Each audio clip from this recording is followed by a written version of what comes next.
मुंबई आझाद मैदान येथे आमरण उपोषणाचा 15वा दिवस. आंदोलनकर्ते विश्वभूषण कांबळे यांच्याकडे मुंबई पोलीस प्रशासन व मंत्रालयाचे विशेष लक्ष. मंत्रालयामधील नगरविकास खाते व सार्वजनिक बांधकाम विभाग आणि प्रधान सचिव, महालेखाकार, लेखापरीक्षा विभाग 2, मुंबई केंद्र सरकार ऑडिट व सामाजिक न्याय विभागाचे प्रधान सचिव हर्षदीप कांबळे यांची भेट तत्काळ अहवाल मागून संबंधितांवर कायदेशीर गुन्हे दाखल करून निलंबित करणार असे आश्वासन नगरविकास खाते, सार्वजनिक बांधकाम विभाग व सामाजिक न्याय विभाग यांनी दिले आहे. अनुसूचित जाती जमाती आयोगाचे अध्यक्ष धर्मपाल मेश्राम यांची भेट व लेखी पत्र देण्यात आले.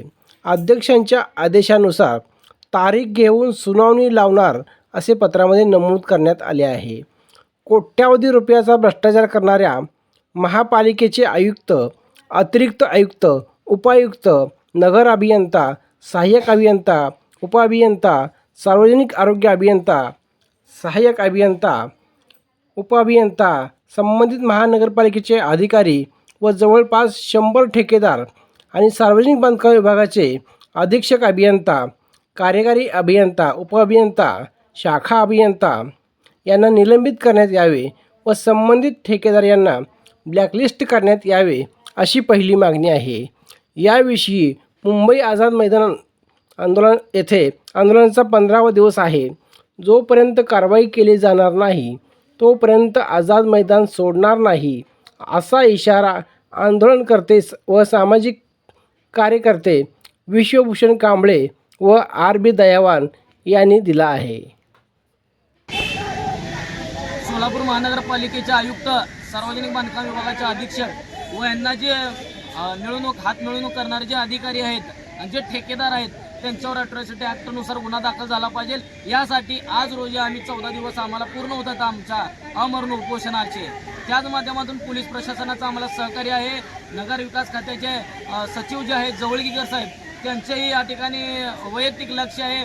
तेही अहवाल मागून घेतलेले आहेत. 15 दिवसामध्ये अहवाल येऊन जे संबंधित दोषी आहेत त्यांच्यावर कारवाई केली जाईल.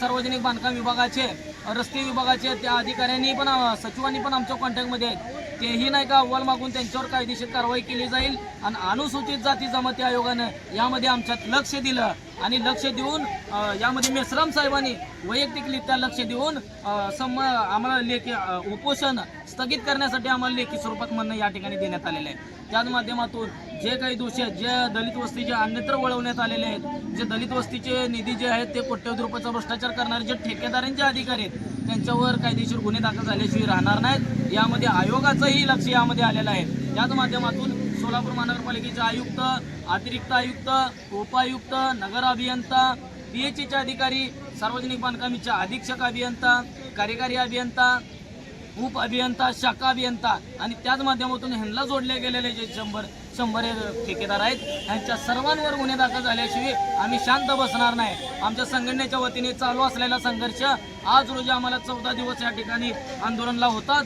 आणि त्याच माध्यमातून पोलीस प्रशासन आणि नाही का मंत्रालय यामध्ये आमचं वैयक्तिक लक्ष देऊन आयोगाचं पण लक्ष यामध्ये आहे.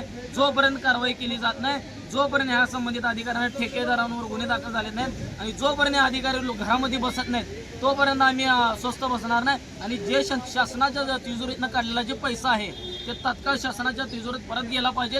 आणि भ्रष्ट करणाऱ्या कारभारी अधिकाऱ्यांना ह्यांना घरी बसवून परत नव्याने सोलापूरमध्ये नाही का नव्याने काम चालू करण्यात यावं, मी असं या ठिकाणी मुख्यमंत्री साहेबांना विनंती करतो. आणि जेणेकरून ह्याच्या पुढे असं भ्रष्टाचार या ठिकाणी होऊ नये यामुळे आयुक्त साहेबांनी, मुख्यमंत्री साहेबांनी यात वैयक्तिक लक्ष देऊन जे संबंधित आहेत त्यांच्यावर कायदेशीर कारवाई करून त्यांना कायमचा धडा शिकून यांना घरी बसवल्याशिवाय घरी बसवावं अशी मी मुख्यमंत्री साहेबांना विनंती करतो. आणि जोपर्यंत मला न्याय मिळत नाही तोपर्यंत आम्ही आमचं हे मुंबईचं आझाद मैदान आम्ही या ठिकाणी सोडणार नाही असा या ठिकाणी इशारा देतो आणि थांबतो. धन्यवाद.